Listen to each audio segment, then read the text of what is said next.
سلامونه نیکې هیلو دوستانو، ښه راغلاست هرکلی. دا چې په موبایلونو کې جنتریانې یا کلیزه په پښتو اصطلاح کې ورته وایي موجودې وي، خو زمونږ د افغانستان د کلیزې سره دغه نه لري، هغه په انګلیسي وي. نو زیاتره په اوقاتو کې زمونږ په ښوونځیو کې په رسمي ادارو کې د همداسې نور ځایونو کې زمونږ د هیواد خپله کلیزه استعمالیږي. اوس خوشبختانه چې په انټرنیټ کې کولی شو چې د خپل هیواد کلیز ته لاسرسی ولرو او هغه په خپل موبایل کې نصب کړو یا انسټال یې کړو. دې لپاره چې په خپل موبایل کې د خپل هیواد کلیزه ولرو، لومړی به راشئ د خپل موبایل پلی سټور ته.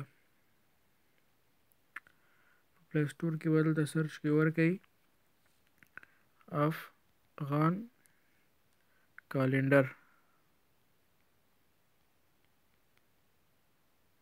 چې کله مو افغان کالنډر په سرچ کې ورکړه، انتظار به وکړئ، دغه دې راواوښته. دغه سر کې لومړنی اپلیکیشن چې دی دا به راواړوئ. بس دلته ما خو دا انسټال کړی دی په خپل موبایل کې، انسټال کړی مې ده. او که تاسو انسټال کړی بل ته انسټال تڼۍ وي دلته هغه به کېکاږئ، ستاسو موبایل کې دا انسټالیږي دا اپلیکیشن د کلیزه د افغانستان. کله چې تاسو دا کلیزه انسټال کړه، بیا اتومات ډول باندې دا کلیزه چې کله تاسو خلاصه کړئ، نو بیا په اتومات ډول د موبایل دغې ساحه کې تاسو دلته لاندې وګورئ، ما انسټال کړی دلته د چهارشنبې ورځ د کب د میاشتې 2 تاریخ د 1496 کال.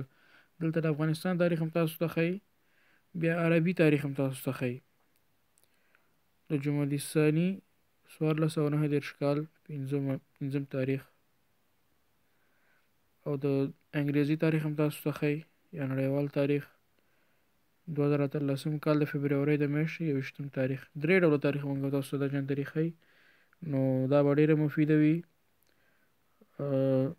په دې برخه کې چې د 3 واړه تاریخونو یو بل سره سمون ښیي، چې کوم تاریخ د کوم سره سمون خوري، او همداسې هغه رسمي ورځ چې زمونږ کوم په رخصتیانې وي په هیواد کې هغه هم موږ ته ښیي. نو که دې ته لاسرسی ولرو دا به ډېره ښه وي زموږ دپاره.